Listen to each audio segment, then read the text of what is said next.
Hey everyone, welcome to ITPK. So here is the quick security update for you. Attackers are sending emails that look like they are from Microsoft, but the domain is actually spelled as rmicrosoft.com.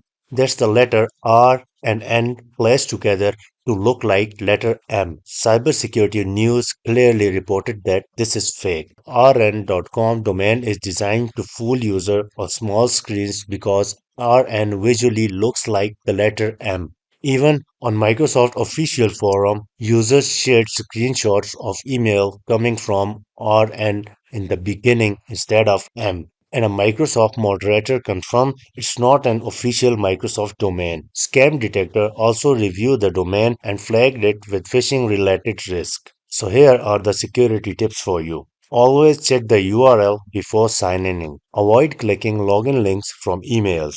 Type Microsoft.com manually and make sure two-factor authentication is enabled on your Microsoft account.